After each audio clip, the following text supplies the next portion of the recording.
Allez, c'est parti.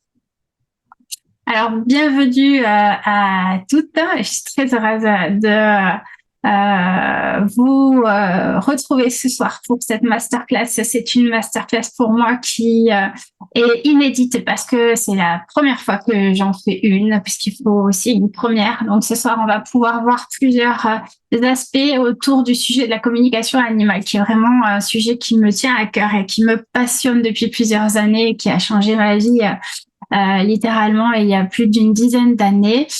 Donc du coup, on va voir dans un premier temps un petit peu le programme, qu'est-ce que c'est en fait cette communication animale, comment est-ce que on peut et à quoi est-ce qu'elle sert, comment est-ce qu'on va pouvoir aussi aujourd'hui l'aborder. On va voir aussi comment est-ce qu'on peut avoir des informations. On va répondre bien évidemment à toutes les questions. Je vais vous expliquer aussi comment se passe une séance, les stages aussi que j'anime. Et puis on va faire enfin le tirage au sort donc de la tombola pour les participants qui sont encore présents et connectés. Alors, je vais juste remettre le chat sur le côté pour bien vous suivre, pour pas en perdre une miette. Et on est parti. Donc pour ceux qui ne me connaissent pas encore, je vous souhaite aussi pour les personnes qui finissent de venir se greffer à la masterclass, je vous souhaite la bienvenue et merci en tous les cas pour votre participation et d'être connectés ce soir. Pour les personnes donc qui me découvrent, je suis un intuitif thérapeute holistique, communicatrice animalière et conférencière.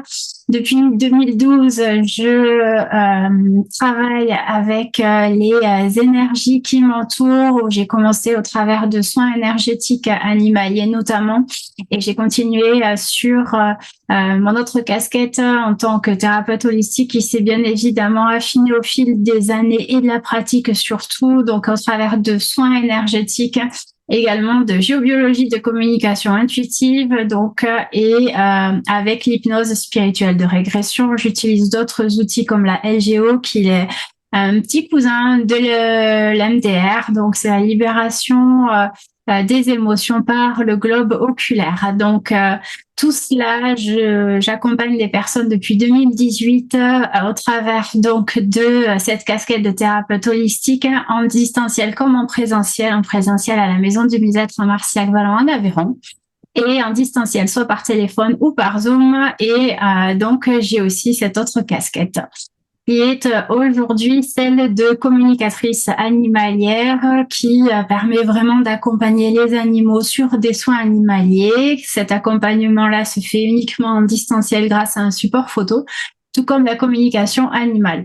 Et je propose déjà depuis 5 ans des stages qui m'ont permis d'accompagner plusieurs centaines de personnes, des stages qui se font en distanciel comme en présentiel, soit par Zoom ou en Aveyron ou dans différents départements.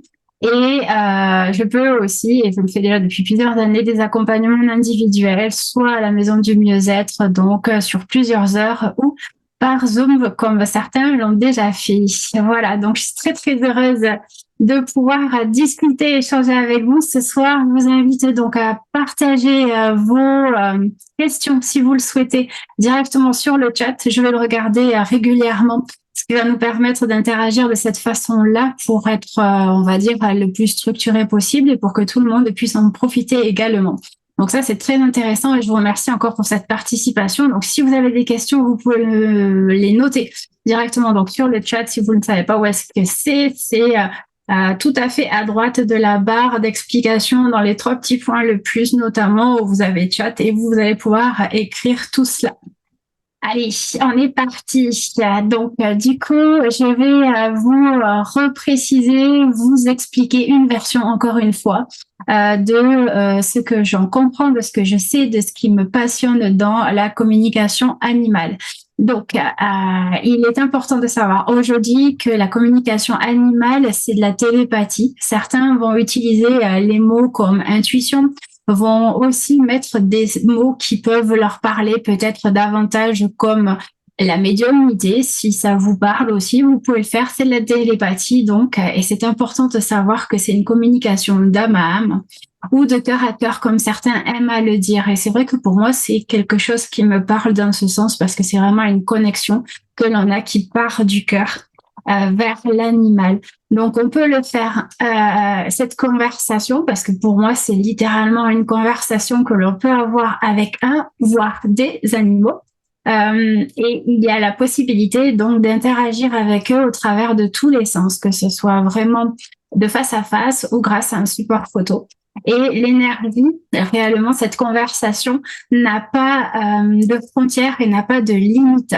Pourquoi? Parce que tout simplement, on a la possibilité de se brancher par télépathie, par ce canal que l'on a, qui se muscle, qui se perfore, qui se découvre. En tous les cas, aujourd'hui, je l'ai encore expérimenté avec un petit minou qui a été accompagné pour une fin de vie, notamment sur les États-Unis. Donc, c'est possible de pouvoir traverser tout le globe et même au-delà, de pouvoir converser, dialoguer avec l'âme de l'animal. Pourquoi je dis l'âme de l'animal? Parce que quelque part, on interagit avec quelque chose qui se passe ici ou ici ou ici de l'animal, mais c'est la possibilité vraiment de connecter avec l'essence de l'animal. Et ça, pour moi, c'est précieux parce que l'on a la possibilité réellement d'avoir des informations au-delà de ce qu'il est. Donc, comment est-ce que l'on peut pouvoir recevoir de l'information? C'est très simple, c'est grâce à la possibilité donc de tous nos sens. Nos sens se font du coup et passent à travers donc tout ce qui peut être au conduit auditif, c'est-à-dire donc d'entendre des sons, d'entendre des mots. On peut aussi entendre des chansons, comment dirais-je, des bruits.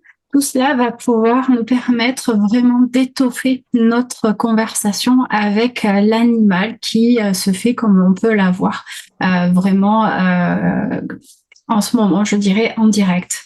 On peut aussi avoir des formes, des couleurs, des scènes complètement, littéralement, ce qui nous permet donc de pouvoir s'imprégner de ce que l'animal veut nous montrer et nous expliquer sur ce qu'il aime faire, sur ce qu'il a besoin, c'est ce qu'il a envie, où est-ce qu'il est et qu'est-ce qu'il fait, par exemple.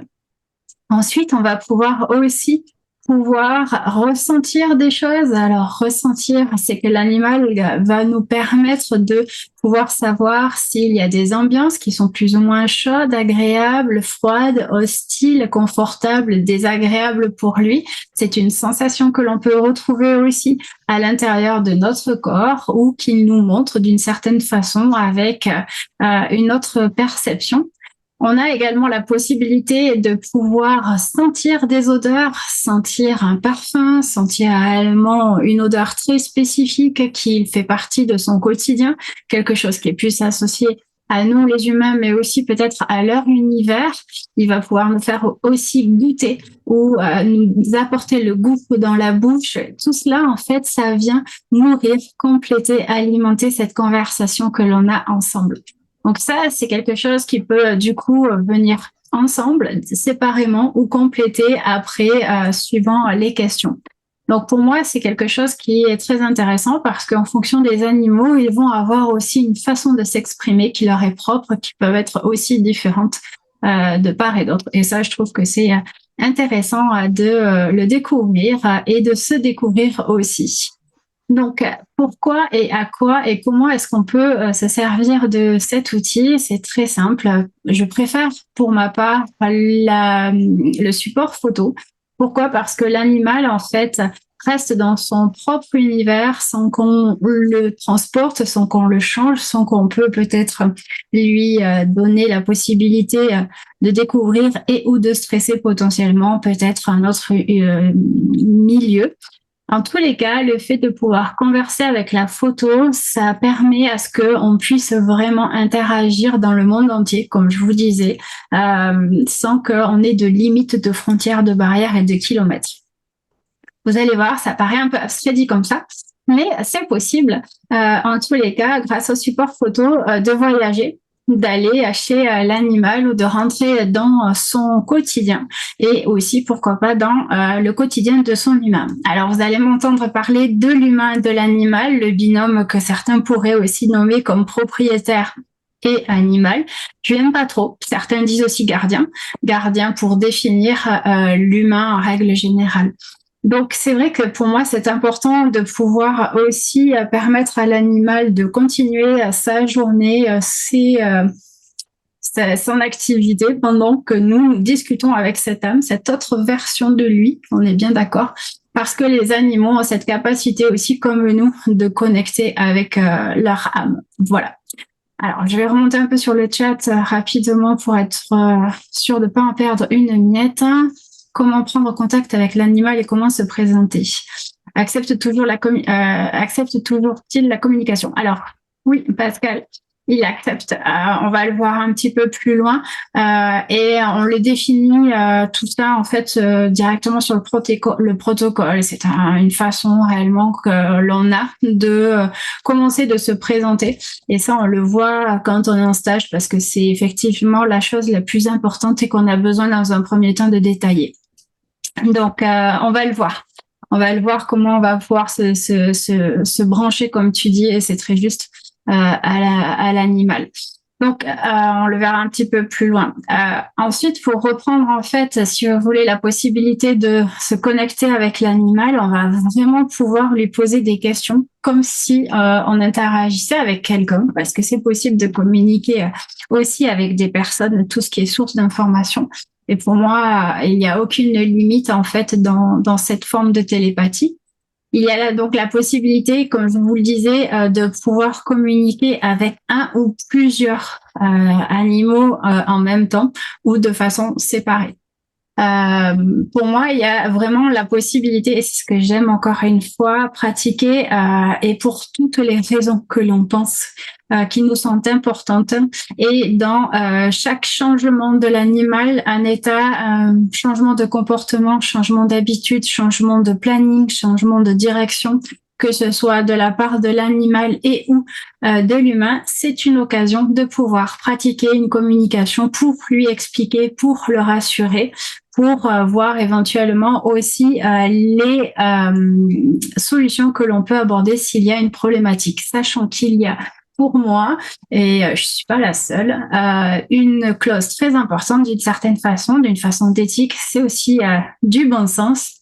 C'est en fait en communication animale, on ne donne pas d'ordre à un animal, on deal avec lui. Pourquoi on deal? Tout simplement parce que on part du principe que on va pouvoir amener des solutions, comprendre aussi un point de vue de l'animal, mais on n'est pas là non plus pour lui imposer des choses, sachant que on le fait souvent de façon inconsciente. Du coup, là, on est vraiment en pleine conscience et il y a tellement d'autres façons de faire qui nous permettent d'avoir un mieux-être dans le quotidien et surtout quand il y a des problématiques. Donc, pour moi, c'est important de pouvoir faire cette conversation d'âme à âme pour toutes les étapes d'un animal, que ça soit de sa naissance pour préparer une femelle en gestation, pour lui expliquer comment est-ce que ça va se passer si c'est sa première, mise bas, par exemple, ou naissance. Après, on va lui expliquer s'il y a besoin d'un protocole en particulier, d'un accompagnement ou de soins, s'il n'a pas été habitué à cela. Et puis, on peut le faire aussi pour les nouveau-nés, pour leur expliquer après également quand ils vont grandir, qu'est-ce qui va se passer et comment est-ce qu'on va pouvoir aussi, avec la maman, les amener à évoluer avec ou sans et qu'est-ce qui est possible de faire aussi lors du sevrage, mais également aussi lors des phases d'apprentissage et également tout ce qui peut être amené à des déménagements, à l'arrivée dans la nouvelle famille, le départ et ou l'arrivée de nouveaux congénères ou de nouvelles personnes, de membres de la famille. Tout ça, en fait, ce sont des raisons qui peuvent du coup être utiles et qui peuvent du coup nourrir aussi des communications animales. Et ça, pour moi, c'est chouette. Donc, c'est vraiment des occasions qui permettent de expliquer, mais aussi comprendre et savoir le point de vue de l'animal et qu'est-ce qu'on peut faire pour l'aider. Alors, On communique avec la présence. Alors ça, Pascal, tu rentres déjà dans le vif du sujet. Oui, on va pouvoir détailler. Ça, c'est la mise en forme vraiment des rendez-vous ou de la, oui, des phases de questionnement lors de la séance qu'on va faire. Donc, on prend vraiment contact effectivement avec l'animal et le support photo. Mais ça, on le verra un peu plus loin. Donc, du coup, pour moi, c'est très important aussi d'expliquer aux animaux ce qu'on peut faire également si on doit déménager, si on va aussi structurer le planning différemment parce qu'on change de poste, parce que on a besoin aussi d'avoir leur point de vue sur une activité qu'on aimerait développer avec eux ou qu'on les a initiés et que derrière, on ne sait pas trop comment est-ce qu'ils se positionnent, si ça leur fait plaisir ou non. Voilà, pour plein de sujets, on peut travailler vraiment aussi avec des animaux de travail, mais également ceux avec lesquels on peut passer des loisirs, des moments pour optimiser le binôme, le renforcer et faire grandir cette connexion, cette intuition et ce rapport. Donc, on parle souvent de cavalier avec son cheval, mais aussi on peut parler de chien, que ce soit un chien de troupeau par exemple, mais aussi un chien qui fait de l'agility ou du canitrail par exemple. C'est possible avec son humain de pouvoir renforcer ce binôme et d'aller plus loin dans leur échange et leur connexion pendant leur activité. Et ça, c'est plutôt chouette. Ensuite, on va pouvoir du coup aussi leur permettre de les rassurer par rapport à des moments où ça peut être délicat, leur expliquer notamment aussi par rapport à des interventions qui doivent être faites ou des visites chez le vétérinaire qui peuvent être aussi obligatoires, qui méritent donc aussi des caractères d'urgence par rapport à des blessures ou des soins spécifiques. Tout ça, ça va leur permettre de leur amener un mieux-être, des compréhensions et renforcer encore une fois votre mieux-être et votre relation dans le quotidien. Et ça, c'est plutôt chouette. Donc pour tout ça, en fait, et je vais en oublier certainement, on peut continuer et même après, alors quand je dis même après, c'est-à-dire qu'on peut aller dans toutes les phases, dans tous les passages, réellement en fait accompagner l'animal mais aussi son humain. Donc l'animal, on peut l'accompagner même s'il est en convalescence pour préparer aussi si son humain doit s'absenter pour des raisons médicaux. Ça aussi, c'est possible.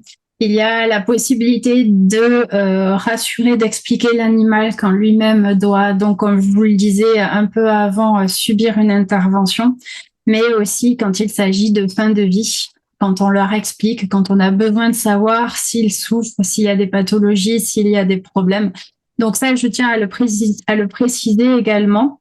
Je ne suis pas vétérinaire, je n'ai pas de diplôme dans le médical, je ne suis pas habilitée et je pense que vous non plus, à moins que vous ne me l'ayez pas décrit ou dit, à poser ou émettre un diagnostic parce que nous ne sommes pas professionnels de santé ou vétérinaires en l'occurrence. Donc ça, c'est très important de savoir, de reconnaître et de distribuer aussi les informations et d'avant tout de recommander dans un premier temps de consulter des spécialistes et notamment le vétérinaire en cas d'urgence ou tout simplement en cas de doute pour quoi que ce soit. Ça, c'est indispensable dans la pratique, dans l'éthique et surtout dans du bon sens. Donc pour moi, ça, c'est des facteurs très, très importants où on peut recommander avoir effectivement un appui dans le quotidien de l'animal qui nous permet peut-être de travailler en parallèle avec eux, comme on pourrait travailler avec un ostéopathe animalier ou quelqu'un qui pratique le shiatsu ou comportementaliste, éthologue. Ça m'arrive de pouvoir travailler avec eux en parallèle. Mais bien évidemment, on est toujours en support, en relais et il faut d'abord voir ces professionnels avant de faire une communication. Pour moi, c'est un esprit d'équipe et tout ça se cumule. Alors, Martine, je remonte. Pour moi, c'est plus simple avec d'autres animaux que, alors oui, que les siens. C'est normal. Pourquoi? Parce que l'affect, du coup, nous bloque par rapport à notre propre animal que l'on connaît. et que du coup, il est parfois compliqué suivant les sujets que l'on aborde, donc d'avoir la confiance et la sérénité, et aussi surtout nous permettre d'avoir l'espace, la disposition, le calme, l'intériorité que l'on a besoin pour se centrer, pour être pleinement disponible et disposé à l'autre. Et c'est d'autant plus compliqué quand c'est notre propre animal.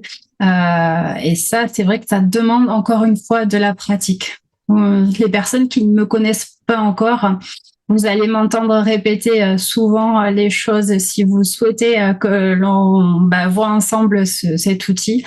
La pratique et la pratique, rien ne vaut la pratique et toujours la pratique. Pour moi, c'est la base. Donc, je vous apporte des clés de compréhension. Je vous apporte aussi des clés pour apprendre à mieux vous connaître, vous découvrir, comment vous recevez les informations, mais ça sera à vous à vous lancer dans les exercices, et je suis là pour vous y accompagner et pour vous guider, pour vous expliquer. Mais c'est vous qui allez du coup recevoir ces informations. On est tous uniques, on est vraiment tous différents, et donc à chaque moment, chaque séance, chaque connexion, chaque communication est différente et unique.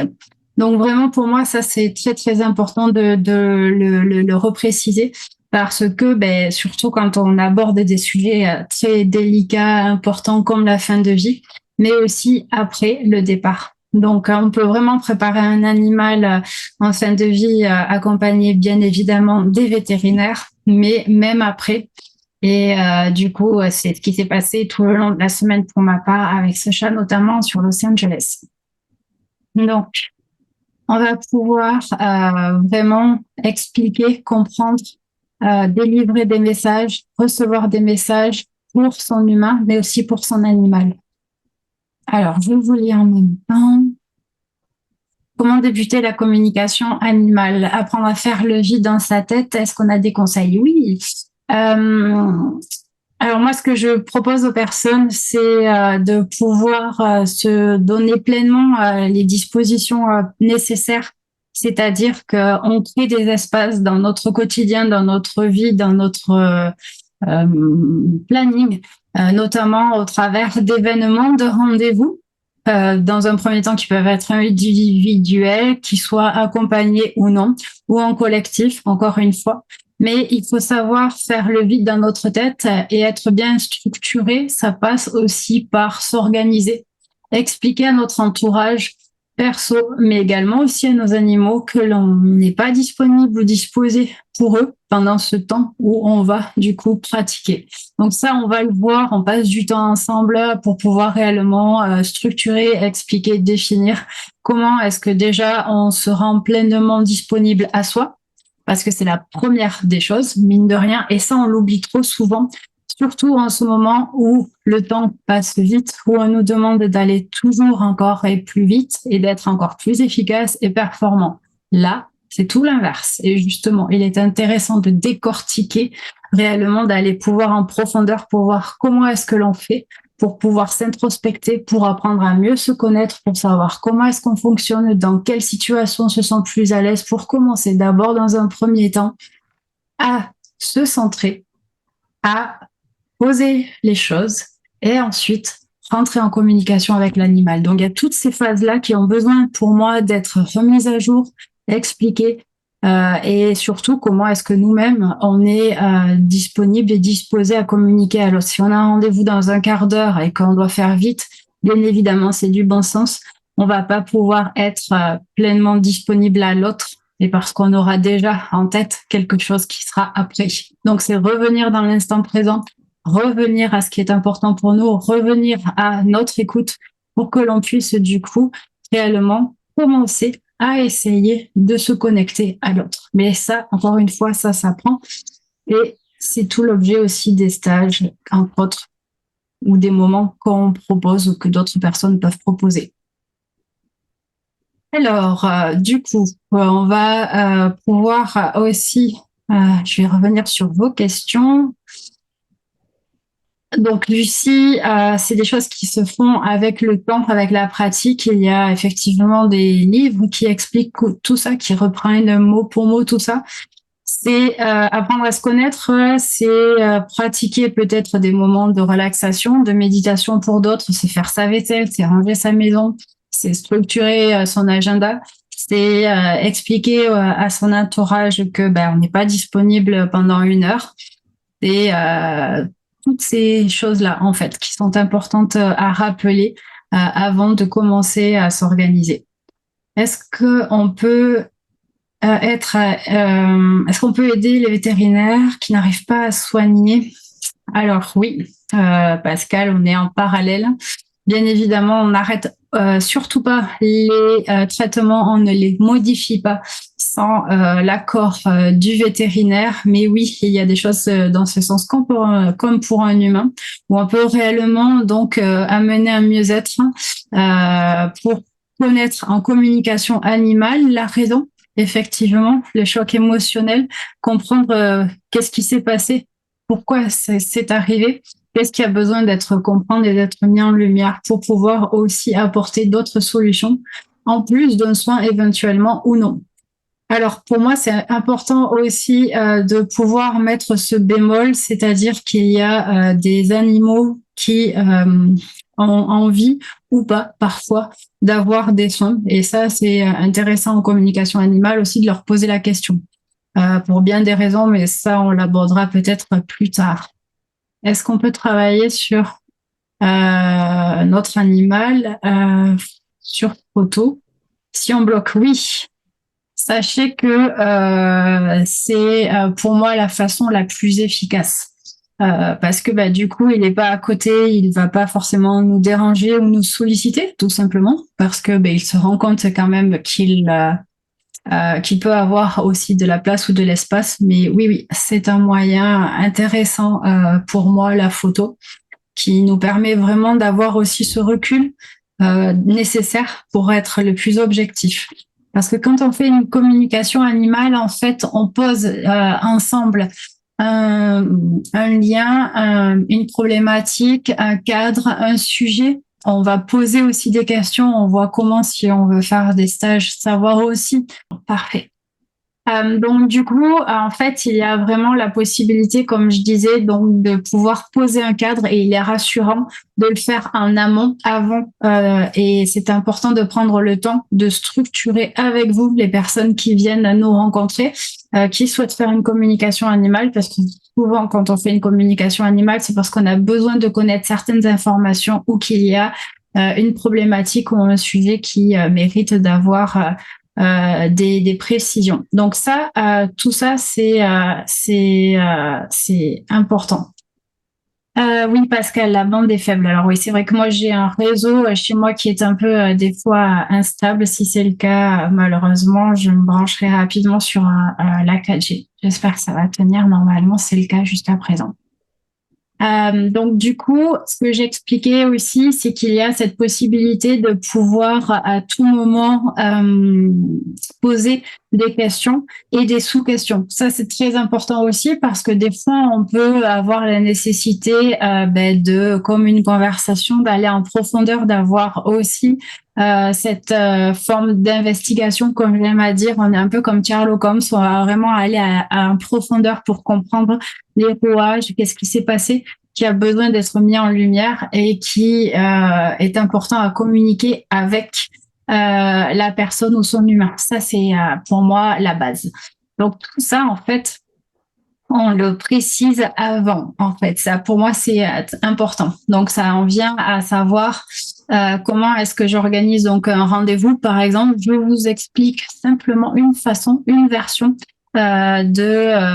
comment est-ce que moi je fonctionne. Il y a autant de façons que de personnes qui pratiquent la communication animale, encore une fois, de s'organiser, et rien n'est figé.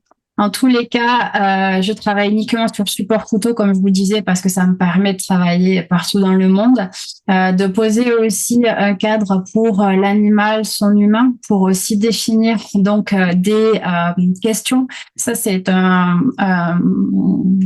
comment dirais-je, un procédé que je demande aux personnes qui me contactent de passer par mon site internet systématiquement, de réserver un créneau parce que pour moi, j'aime structurer les choses le mieux ou le plus possible, qui permet donc de pouvoir synthétiser grâce à un formulaire tout les questions, les coordonnées dont j'ai besoin et notamment et surtout la photo, le nom de l'animal, son sexe et son âge parce que il est important aussi de préciser cela. Donc pour tout ça, j'aime avoir la possibilité donc de créer un dossier systématiquement pour l'animal. Encore une fois, comme je vous disais, par rapport à, si on reprend cet exemple du chat que j'ai eu cette semaine en urgence, la personne par WhatsApp m'a du coup contacté en début de semaine par WhatsApp, donc malgré les 9 heures de décalage horaire, j'ai réussi du coup avec le dossier de revenir rapidement sur tous les éléments dont j'avais besoin pour pouvoir du coup être efficace dans le suivi qu'elle me demandait. Donc ça, c'était pour moi important de structurer un dossier de tous les éléments avec la photo, le nom, l'âge, le sexe de l'animal et les questions, avoir le contenu donc du terrain, j'ai envie de dire, sur lequel on doit ou qu'on veut aller. Donc ça, c'est impossible pour moi possible de le faire. Donc en amont, pendant que on articule et qu'on organise ce rendez-vous, c'est pour moi un rendez-vous donc qui se passe donc soit par téléphone généralement, très rarement par WhatsApp ou par visio parce qu'il n'y a pas de nécessité.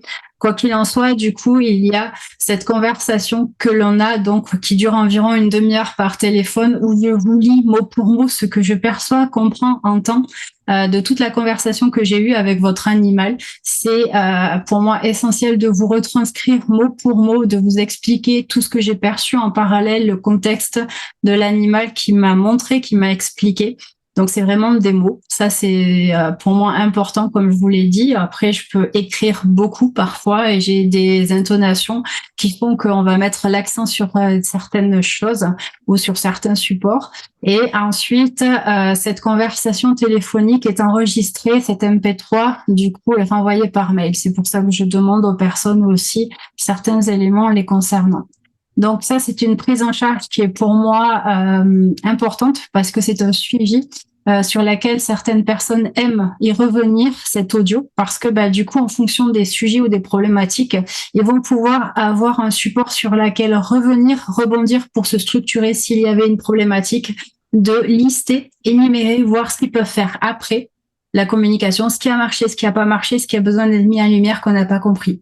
Donc c'est pour ça que il est important des fois de redécortiquer. Certaines reprennent des notes même après avoir réécouté les enregistrements pour avoir vraiment un fil conducteur pour travailler sur son animal dans le après. Donc pour moi, c'est essentiel le support audio parce qu'il y a toutes les nuances et ça évite les malentendus. Donc ça, voilà comment est-ce que je fonctionne pour ma part qui est la meilleure version, on va dire, dans l'efficacité, la disponibilité à l'autre, parce que pour moi, c'est important de me rendre le plus disponible quand c'est possible. Alors, est-ce qu'on parle avec des mots, nos mots? Oui, c'est exactement ça. C'est vraiment nos mots et les leurs aussi, avec plein d'intonations qui permet aussi d'avoir des explications sur leur comportement, leur personnalité et dans quel esprit ils sont. Alors, oui, des images, oui, tout ça passe par tous nos sens, vraiment. Alors, effectivement, Martine, si on n'a pas la date exacte, c'est possible. Exemple, un animal qui a été recueilli, c'est-à-dire par une association dont on ne connaît pas l'âge exact, on peut avoir la possibilité de pouvoir, grâce bien évidemment au vétérinaire, à un aperçu de sa vie et ou de son âge. Donc oui, on peut avoir environ un âge approximatif, ce qui est suffisant, et de ne pas connaître en détail sa date de naissance. Ouais, ça c'est possible. Alors, Pascal, chacun interprète différemment selon son vécu. Exactement. C'est pour ça que il est important de ne pas émettre d'interprétation, mais de se laisser traverser par l'information. Parce que déjà, quand on se laisse traverser par notre propre information, on est biaisé par notre propre vécu. Ce qui est pourtant, c'est ce qui est important pour moi, c'est que quand on a envie de pratiquer la communication animale, notre point de vue n'est pas approprié, notre vécu, nos opinions non plus, mais il est honnête en disant que il va toujours teinter en fait cette connexion et cette communication.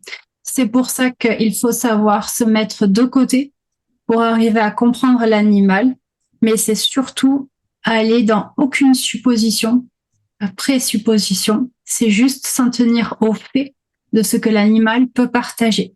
C'est pour ça qu'il est important de savoir se positionner et d'avoir une éthique. Pour moi, c'est encore du bon sens à reprendre tout ça, clairement. Ça, on l'aborde, on le voit parce que bien souvent, il y a trop de personnes qui partent de leur vécu. Et là, on biaise la communication et c'est pas juste pour l'animal et pas juste pour son humain. Si tu veux, Pascal, on peut aller plus loin vraiment là-dedans parce que pour moi, c'est hyper important de décortiquer toutes ces notions-là. Quelle attitude est importante d'avoir, mais ça, on l'aborde effectivement lors des stages. Alors, pour le stage de formation, tu envoies aussi l'enregistrement. Non, je demande aux personnes à l'ancienne de prendre des notes. Alors, je vais être très vieux jeu, mais pour moi, il est essentiel parce qu'il y a certaines personnes qui, effectivement, ont une mémoire visuelle. Donc, je peux vous donner quelques supports, mais il est important que vous preniez des notes parce qu'il y a aussi comme ça qu'on commence déjà à retenir les informations et à les intégrer. Donc, je prends le temps de répéter et je peux parler beaucoup, comme vous en apercevez, parce que pour moi, c'est important de partager énormément de contenu en fonction de vos besoins, de vos attentes, parce que chaque groupe est unique et vos demandes le sont aussi. Et j'essaye à chaque fois de personnaliser. Donc, je ne peux pas vous donner un support figé parce que je trouve qu'il est trop limité. En toute transparence, je suis en train de rassembler certaines informations qui pourraient aboutir peut-être à un livre, mais plutôt à un cahier d'exercice pour qu'il soit pas figé. Mais ça me demande énormément d'introspection et de temps. Et pour moi, c'est compliqué de tout mettre en œuvre, malheureusement. Pourtant, c'est passionnant et j'aimerais pouvoir arriver, parce qu'il y a déjà un livre en cours d'écriture et ce projet en parallèle me titille de plus en plus. Voilà, vous savez tout. Ouais, c'est vraiment top ce projet, oui, et ça l'est, mais ça demande énormément de temps. C'est très énergivore. Et quand on s'y consacre, on n'est pas disponible ou disposé à l'autre parce que on fait des yo-yo émotionnels aussi. Et ça, c'est hyper important de se centrer, de se connaître et d'avoir aussi l'importance et reconnaître nos limites. Voilà, donc ça, c'était une petite parenthèse. Donc, vous m'avez beaucoup parlé de la méthodologie ou de savoir comment est-ce qu'on fait. On en arrive donc à ce point des stages que je peux vous proposer. Alors, c'est des accompagnements plutôt que de la formation pure. Je le précise, ce n'est pas certifié parce que je ne fais pas partie d'organisme et j'y tiens parce que c'est une liberté aussi pour ma part de pouvoir affiner mais aussi illustrer ces moments ensemble, d'aller dans le sens des énergies du groupe qui vient me voir à l'instant T et ça c'est précieux pour moi également. Donc, je peux vous proposer des stages en communication animale avec des niveaux. On va mettre des mots comme ça, où on va prendre des bases dans un premier temps. Généralement, les stages se font soit en distanciel, soit en présentiel. Ils peuvent se faire donc en présentiel, c'est-à-dire dans tous les départements qu'on m'invite à venir. Donc, j'en ai fait plusieurs, du coup, dans le sud-ouest en règle générale, en Vendée. Et du coup, j'ai fait principalement en Aveyron, dans le Lot. Je vais en faire un dans le Lot le prochain. Donc, c'est sur Cahors le 6 et le 7 Avril, du coup, il est très important parce que les inscriptions sont déjà ouvertes et jusqu'au 31 janvier, il y a moins 20% de réduction, c'est-à-dire qu'au lieu de 250 euros, le stage donc du week-end des 2 jours est à 199 euros. Donc, profitez-en. Parce que pendant le samedi et le dimanche, donc c'est vraiment un stage qui va vous permettre de découvrir, connaître les bases, revoir tout le protocole, donc c'est-à-dire décortiquer toutes les étapes qui sont indispensables pour savoir comment est-ce qu'on fait pour rentrer en communication avec l'animal. Ça, vous allez avoir tout ce contenu-là. Et puis, vous allez avoir la possibilité dès le premier jour de commencer les exercices. Les exercices se feront sur les animaux des autres participants. Et le deuxième jour, vous allez communiquer avec votre propre animal. Donc, on va pouvoir avoir des temps de méditation, des moments de calme pour vous apprendre à vous connaître, pour savoir comment est-ce que vous êtes le plus à l'aise si vous n'avez pas encore eu la possibilité de pratiquer. Donc, on va pratiquer et encore et toujours. Pour moi, c'est la base. Donc, il y a la possibilité en individuel de pouvoir aussi aller soit dans des bases, mais également aussi aller plus loin dans votre expérience, ce qui fait que je m'adapte en fonction de vos besoins, comme des personnels, comme des professionnels qui ont fait du shiatsu, des comportementalistes qui m'ont demandé, parce qu'ils voulaient rajouter une corde à leur arc, qu'on est allé vraiment spécifiquement dans leurs besoins, dans leurs attentes, à leur permettre de pouvoir avoir le plus de contenu possible. Donc, je peux orienter en individuel pendant 3 heures voilà, tout le savoir que j'ai au fur et à mesure des années de pratique découvert, mais aussi une structure de communication qui permet d'aller plus loin en profondeur pour avoir un maximum de détails sur le contenu des communications. Donc ça, c'est hyper important. Allez, je remonte un peu dans le chat. Non, pas d'initiation ce soir, Lucie, parce que vous êtes dans recevoir les informations et pas près dans la pratique. Donc ça, pour moi, c'est important de poser et reposer les choses. C'est la base. Et ça vous demande du temps, de l'introspection, faire aussi le vide avec votre quotidien et votre famille. Parce que là, vous êtes derrière un ordinateur ou une tablette, vous avez une journée dans les pattes ou non. Vous êtes dans un état émotionnel qui vous est propre, qui est bien ou moins bien, mais encore, quoi qu'il en soit, il va falloir mettre tout ça de côté, en suspens, entre parenthèses, pour être bien, je dirais, pour soi, mais avant tout pour l'animal, avant de commencer ce cheminement. Voilà pourquoi. Alors, comment vérifier les informations qu'on reçoit et en savoir alors quand ils viennent bien de l'animal? Oui, très intéressant comme question. Alors, il y a effectivement, donc déjà vous, quand vous allez pratiquer, si on revient, parce que si vous êtes désireux d'avoir des connaissances sur le sujet et de pratiquer, lors des stages, vous allez être en binôme et vous allez discuter. Donc après les communications avec les humains des animaux sur lesquels vous aurez fait la communication, qui va pouvoir vérifier ce que vous avez perçu, compris. Et ça, c'est la base, encore une fois, pour prendre appui et pour commencer à savoir, encore une fois, comment est-ce que l'on fonctionne, et puis pour commencer petit à petit à prendre confiance, sachant que la confiance vient avec l'expérience. Donc, chaque chose en son temps, on est d'accord. Quand on fait des stages, moi, je vous permets juste de mettre le pied à l'étrier. Et ça, c'est vous, après, dans la pratique, qui va continuer à pratiquer avec des personnes de votre entourage, avec les animaux des autres. En tous les cas, c'est pour moi la base. La méthode de la télépathie est la même avec les humains. Tout ce qui est source de information. C'est-à-dire que pour moi, on peut communiquer donc effectivement avec les lieux, avec le minéral, avec le végétal, avec d'autres sources d'énergie et bien évidemment l'humain en plus de l'animal. Oui, oui, oui et oui.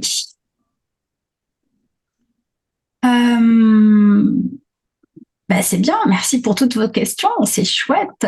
Donc, on est vraiment été, enfin, on va vraiment dans le vif du sujet.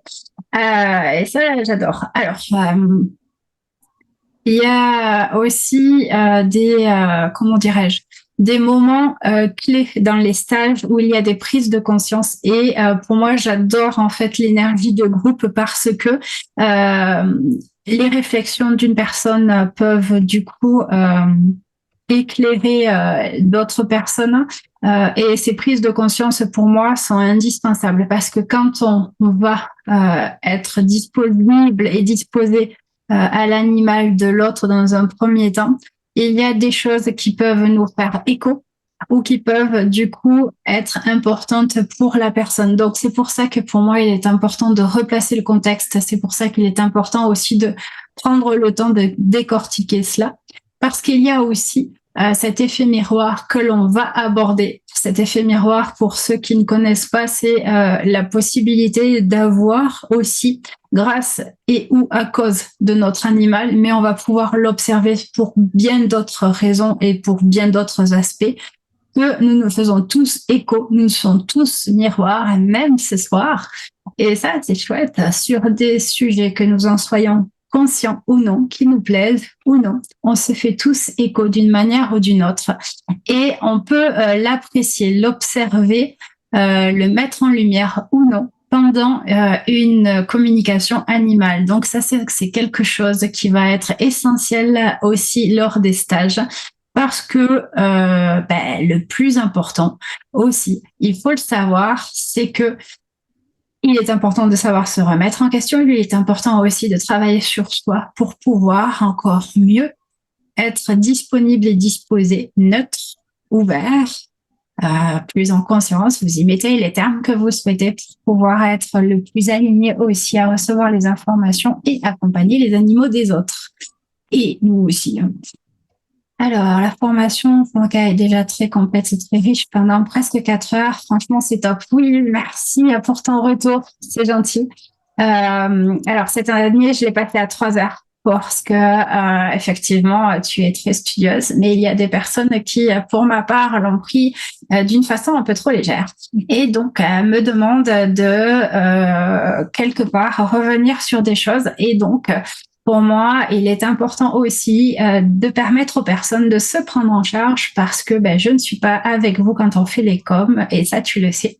Parce qu'en plus, tu as eu un vécu où tu es venu aussi en présentiel pratiquer. Et ça, je t'en remercie encore une fois. Donc, vraiment, il est important aussi de repréciser que tout passe par l'investissement de soi et la transparence aussi de ce que l'on est pour être encore mieux disponible pour l'autre. L'animal peut-il refuser la communication et comment est-ce que l'on sait? Dans le doute, est-ce qu'on peut le mettre à plus tard ou il nous contacte les ressentis? Alors, c'est une question très intéressante pour ma part. J'observe que c'est une question qui revient souvent. Merci de l'avoir posée. Un non est déjà une réponse, un refus et une explication. Donc, on peut déjà partir de là pour demander à l'animal où est et pourquoi se positionne cette négation, par exemple, et là, on rentre déjà dans la communication. Honnêtement, ça arrive très rarement. C'est souvent nos peurs. Donc, c'est pour ça que il est important aussi de mettre en lumière nos peurs, nos parts d'ombre, pour aller plus loin encore dans les échanges avec les animaux. Alors, Lucie, non, initiation durant le Zoom, non, parce que comme je te disais, il faut plus de temps. Et encore, vous êtes dans la réception des informations et non dans la redistribution de l'exercice. Donc, pour moi, c'est important de prendre un temps pour chaque chose. Comment vérifier les informations que l'on reçoit, à savoir s'il y a bien de l'animal? Alors ça, il me semble que j'avais déjà vu tout à l'heure. Pardon, je reviens.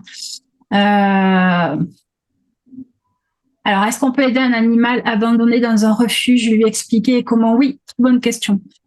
J'ai travaillé effectivement avec des associations qui sont venues vers moi régulièrement pour aider les animaux qui ont été replacés et ou en atteinte de changement. Donc, et oui, on peut les aider concrètement dans toutes les situations. C'est-à-dire que on peut du coup expliquer à un animal qui va du coup être dans un endroit un temps et à une durée peut-être indéterminée, mais lui expliquer que il y a un mieux-être derrière où les humains essayent d'amener les outils pour pouvoir permettre à ce qu'ils soient à nouveau recueillis par d'autres structures ou qu'ils sont peut-être momentanément dans une famille en attente de placement. Il y a aussi la possibilité de pouvoir leur expliquer effectivement s'il y a des animaux qui souffrent de problèmes, de les soulager, de les écouter pour aussi comprendre si on n'a pas d'autres moyens d'avoir un aperçu de leur vécu et ou de ce qu'ils ont subi qui permettrait d'éviter les problématiques ou les adoptions trop difficiles. Ça m'est arrivé surtout sur les chats, mais aussi sur des chiens qui avaient développé malheureusement des troubles de comportement et qui avaient du mal à s'intégrer dans des familles déjà d'accueil pour après être replacés pour qu'ils soient mis en sécurité, pour qu'ils ne permettent pas à un animal non plus des souffrances de façon involontaire ou volontaire. Donc pour tout ça, oui, c'est possible. Oui, il faut structurer les choses, oui, complètement. Alors, on peut retrouver un animal perdu ou volé. Et si on rentre des questions pour rentrer pour qu'il rentre dans la tête de façon mentale. Oui, c'est possible. Oui, et oui. Oui, c'est possible. On va le voir lors des accompagnements. Effectivement, une liste de questions possibles de pouvoir donc poser aux animaux qui du coup sont dans ce cas de figure-là. C'est possible. Oui, oui. Juste, je me permets une parenthèse en revanche pour les animaux qui sont perdus, qui ne reviennent pas à leur domicile. Je ne fais pas de prestations, c'est-à-dire que je ne fais pas de communication animale pour retrouver un animal qui ne rentre pas à son domicile, ni de recherche en radiesthésie. Donc ça, c'est pour des questions personnelles et de disponibilité. Je ne peux pas être disposée tout le temps et disponible non plus pour pouvoir accompagner les personnes et je préfère être plus disponible pour les fins de vie que malheureusement pour cet état qui est aussi dramatique, mais c'est des choix qui sont trop complexes à expliquer dans cette masterclass. Alors, je voulais dire que on cherche à savoir ce qui se passe. Oui, c'est très pertinent ce que tu dis, et juste savoir effectivement ce qui se passe pour qu'il nous explique, pour qu'il nous raconte si effectivement il peut être blessé, pour savoir s'il est pleinement disposé ou physiquement apte à rentrer chez lui. Pourquoi est-ce qu'il ne le fait pas? Pourquoi est-ce qu'il n'y arrive pas? Donc, on va lui demander qu'est-ce qui fait qu'il n'a pas réussi à le faire jusque-là. Oui, oui, c'est effectivement toute une liste de questions que l'on peut du coup énumérer pour l'animal. Il faut savoir que quand on connecte avec l'animal, en fait, la temporalité est difficile. Donc, on reprécise encore une fois qu'on connecte avec l'âme de l'animal. La temporalité de l'âme de l'animal entre le moment où on le connecte et le moment où est-ce qu'il a l'information, où est-ce qu'il est, il y a des fois des fossés. Des fois, il y a une centième de seconde entre. Donc, il y a tous ces facteurs qui font que des fois, ça peut rendre difficile les connexions entre l'animal et son interlocuteur. Donc oui, oui. Après, moi, ça mérite vraiment d'aller encore plus loin et je ne peux pas me permettre ce soir de pouvoir rentrer dans ce sujet parce que il est pour moi plus complexe malheureusement et plus douloureux encore que le fait de perdre l'animal ou qu'il n'arrive pas à rentrer chez soi. Du coup, il y a malheureusement aussi des abandons qui se font ou qui sont forcés. Et ça, il est important aussi d'y remettre du sens. Avec la disparition, cela reste complexe car l'humain attend des réponses. Oui, ils ne sont pas forcément prêts à entendre complètement. Et il est important effectivement aussi d'amener une forme de, comment dirais-je, de temps, de disponibilité à lui consacrer en plus de par ses émotions et de sa douleur qui demande énormément d'énergie personnelle, d'être pleinement disponible et disposé à l'autre. Et oui, c'est vrai qu'il est important aussi de rassurer la personne. Et encore une fois, quand on a une communication animale et quand on a une connexion avec cet animal, c'est une version de la vérité. C'est pas la grande et seule grande vérité unique. Et ça, on le voit aussi en stage. Ça, c'est très important. C'est un outil. Avant tout, la fiabilité de l'outil a ses limites, surtout sur des sujets aussi sensibles. Donc, on peut avoir des éléments, des pistes, des outils qui se recoupent comme la médiumnité pure et ou la radiesthésie. Tout ça font qu'on peut les additionner pour encore aller plus loin. Mais il y a effectivement des facteurs qui font que on peut pas tout maîtriser. Oui, et puis il y a la douleur aussi. Hein. Il y a la douleur, il y a l'émotionnel de la personne, la perte, de savoir si est-ce qu'il va bien, est-ce qu'il peut être aussi, comment dirais-je, sauvé, c'est pas le mot, mais est-ce qu'il est enfermé ou non, est-ce qu'il est, comment dirais-je, blessé ou non. Donc voilà, il y a plein de choses comme ça qui ont besoin d'être mis en lumière, et ça c'est important. Merci pour toutes ces questions. En tous les cas, on peut poser une question à l'âme de l'animal et ou avoir une info sur plusieurs heures humaines après. Oui, la temporalité, oui, vaste débat. On est d'accord? Oui, c'est possible. Il y a plein de, comment dirais-je, de choses qui peuvent se recouper. En revanche, il faut être hyper méthodologique de votre part pour pas vous mélanger quand vous partez dans des choses comme ça. Juste ceci de... Bref. On va du coup vous repréciser donc qu'il est possible, si vous le souhaitez, apprendre, découvrir, donc de revenir vers moi donc lors de stages, d'événements, que ce soit à Marciac en individuel, que ce soit en distanciel par Zoom, mais également aussi vous avez la possibilité de me rencontrer la prochaine fois au salon de Cahors. Donc c'est un salon qui se tient sur 3 jours au mois de mars et où j'animerai une autre conférence donc sur la communication animale, ce qui va vous permettre aussi de compléter peut-être les réponses de questions que vous n'avez pas pensé, auxquelles ce soir vous voulez. Donc ça, c'est le 15, 16, 17 mars, donc au grand parc des expositions de Cahors. Et les inscriptions donc sont ouvertes également pour participer au stage dont les places sont limitées. Au stage de Cahors qui aura lieu le 6 et le 7 avril, donc à Cahors même. Toutes les informations, les inscriptions sont sur mon site internet www.anne-intuitive.fr. Donc ça, c'est important que je vous le rappelle. Alors, est-ce que l'âme de notre animal et notre âme se sont déjà croisées?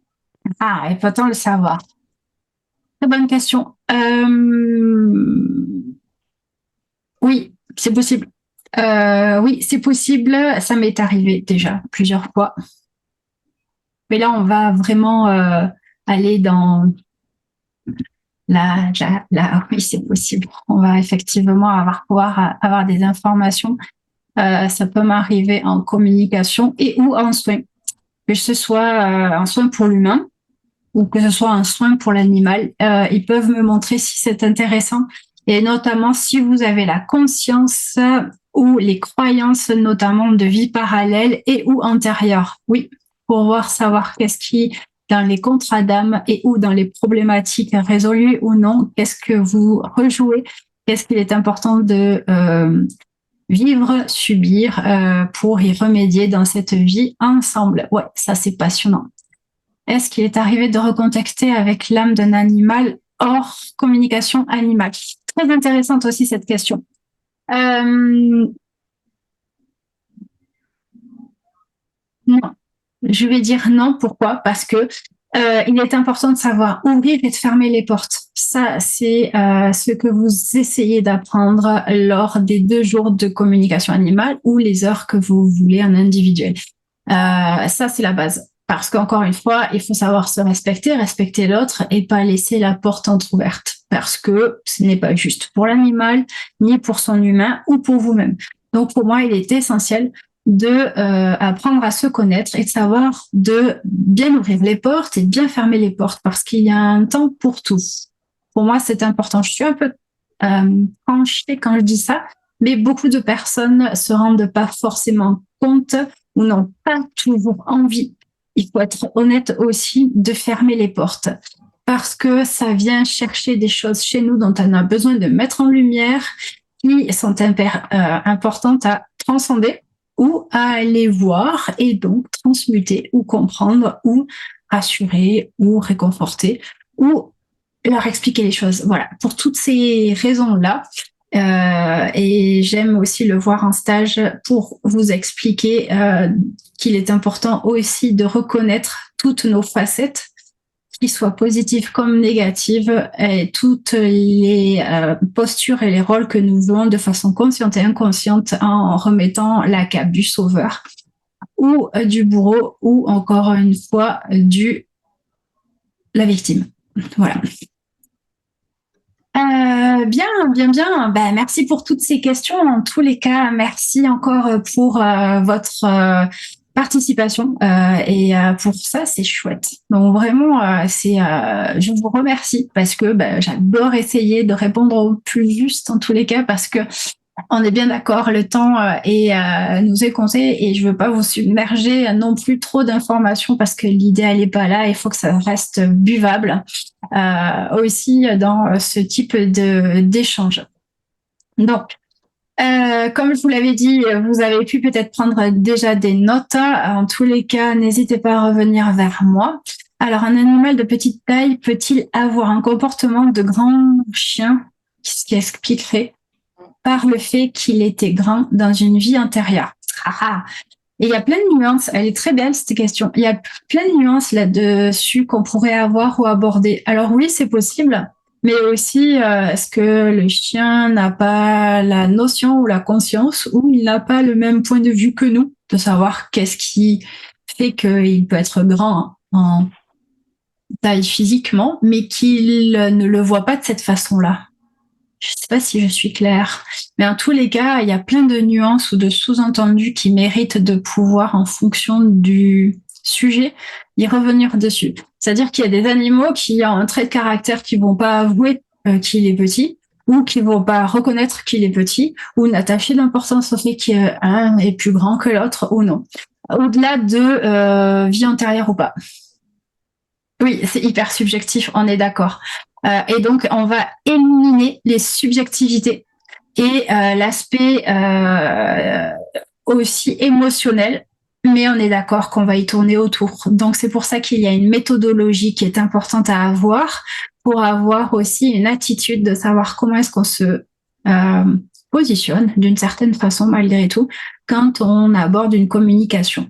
Oui, tout est subjectif parce que nos croyances, nos schémas de pensée ont été à un moment donné teintés par notre vécu, notre expérience, donc, mais aussi tout ce qui est en lien avec notre famille et tout ce qui est le courant sociétal, donc schéma éducatif et collectif. Peut-on proposer à un animal un futur mode de vie afin d'élaborer ensemble notre futur? Complètement. Très, très belle question. Oui. On peut effectivement lui dire, écoute, voilà, moi j'ai 4 heures de disponible. Si tu veux, pendant 4 heures, on peut courir, on peut partir, on peut faire des balades. Et l'animal te dira, ah oui, 3 heures c'est bien, mais 1 heure c'est bien de câlin ou c'est bien de, voilà. on peut être surpris par leurs réponses. Et c'est grâce à leurs réponses qu'on amènera donc ce dialogue qui sous-entend une deuxième sous-question, etc., etc. Oui, oui, complètement. C'est très intéressant comme question. Allez, je vais faire un petit point donc de cette fin donc de masterclass parce qu'on arrive vers la fin. Juste, je voulais vous parler aussi de la fin de vie des animaux où il est important pour moi, parce qu'en ce moment, il y a énormément de fin de vie aussi. Peut-être si c'est quelque chose qui vous intéresse, qu'on aborde un temps, parce que j'ai en fait à cœur de vous proposer et d'essayer de répondre aux attentes au mieux des personnes en fonction de ce que je suis et de mes dispos, des thèmes, donc des accompagnements par thème, au-delà des connaissances ou des aptitudes qui sont encore une fois différentes. Mais notamment ce thème de fin de vie, pour moi, me parle beaucoup en ce moment parce qu'il y a énormément de personnes qui reviennent vers moi.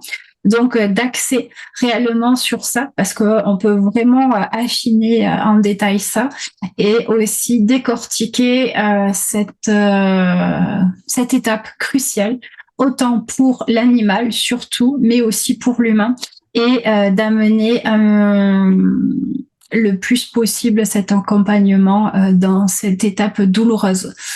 Donc, si c'est un sujet qui vous parle, si vous voulez qu'on aborde des thématiques, parce que certaines personnes vont pouvoir peut-être écouter le replay, vous pouvez les mettre en bas de la barre d'infos ou me le préciser en MP, ça me fera un plaisir en tous les cas d'y répondre ou de faire l'objet d'un autre moment comme ça de partage, parce que c'est grâce à vous aussi que le partage existe et je vous en remercie. Est-ce qu'il est possible de savoir ce qu'un animal pense de nous-mêmes et ses ressentis, ce qui ne correspond pas forcément au schéma relationnel humain? Très bonne question. Et malheureusement, souvent la question est oui. Pourquoi je dis malheureusement? Parce que des fois, on peut être surpris de ce que l'animal pense de nous ou de ce qu'il attend de nous, entre ce que l'on voudrait et ce qu'il a, et aussi ses besoins et comment est-ce qu'il voit les situations. Oui, on peut être surpris. Du moment où est-ce qu'on est surpris, ça nous fait plaisir ou pas plaisir, mais ça, je dirais que c'est encore subjectif et c'est dans un deuxième temps, voire un dernier temps. Il est important aussi de comprendre, savoir comment est-ce qu'on peut améliorer, s'il y a besoin ou non d'améliorer ça, et comment est-ce qu'aussi on peut performer du coup encore plus l'échange si il est nécessaire. Peut-on communiquer avec son animal décédé? Oui, oui, oui, oui, oui. Oui, oui, et il est jamais trop tard. Il est jamais trop tard. On peut communiquer avec son animal qui vient tout juste de décéder, malheureusement. Et des décennies après, je répète, des décennies après son départ, c'est possible. Pour l'avoir fait à plusieurs reprises, c'est possible. Alors, est-ce qu'on va leur expliquer la fin de vie alors qu'on ne la connaît pas, apporter la paix? Et si oui, c'est déjà beaucoup. Oui, c'est vrai, c'est déjà beaucoup. Alors, il y a effectivement plusieurs choses qui peuvent être du coup sur la fin de vie abordées, et notamment surtout de la part des vétérinaires où il y a souvent une forme, alors sans rentrer dans la pédagogie, mais pour moi, c'est aussi une forme d'information qui est nécessaire en fonction de la situation et de la santé de l'animal, donc du contexte bien évidemment, de resituer les faits, de repréciser et ou d'expliquer ce qui est potentiellement susceptible d'arriver. Donc ça, c'est la base. L'animal peut aussi avoir des complications ou des événements que l'on ne maîtrise pas. Et dans la réactivité, ça, c'est encore une autre étape. Mais en revanche, effectivement, on peut préciser et on voit comment ça se passe. Donc oui, c'est pour tout ça aussi que l'on peut décortiquer, que l'on peut amener un mieux-être, mais aussi comprendre à ce que l'animal, il y a cette possibilité de l'aider et à savoir et jusqu'où et comment est-ce qu'il se sent et pour avoir aussi une idée de où est-ce qu'il en est et pour lui expliquer comment ça va se passer après si, je dis bien si, on parle d'euthanasie parce que des fois il n'est pas toujours nécessaire de parler d'euthanasie, mais effectivement on peut l'aborder pour le rassurer, pour lui expliquer, mais aussi pour le remercier, pour lui dire au revoir et pour le libérer. C'est pour toutes ces clés ces étapes que c'est très important aussi pour ma part d'y remettre de la conscience et du temps à repréciser ces choses. C'est bon ça. Alors, comment savoir que c'est le bon animal qui parle quand il s'agit de l'animal décédé? Parce qu'on va le reconnaître comme on reconnaît un humain avec lequel on échange en médiumnité, si on veut y mettre ces mots-là, ou en communication intuitive, peu importe les termes que l'on utilise. En tous les cas, l'animal sait se présenter avec un tempérament dont l'humain est capable de reconnaître si c'était lui ou pas dans les moments ou les souvenirs qu'ils avaient ensemble. Peut-on expliquer à notre animal que nous, humains, nous pouvons aussi décéder complètement? C'est ce qui arrive malheureusement aussi. Et donc, il y a besoin d'être replacé, l'animal, dans le cercle familial ou non. C'est pour tout ça, en fait, qu'on peut faire des communications animales. C'est une excellente question, malheureusement.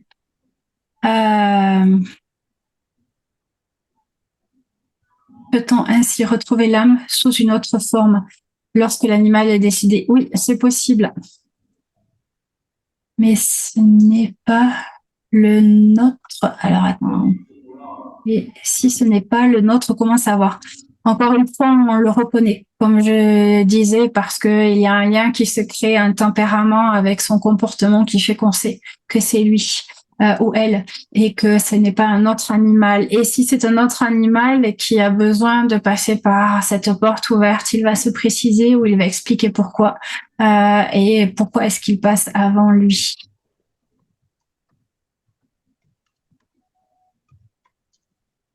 Très intéressant. Merci pour passage d'âme. Passage d'âme.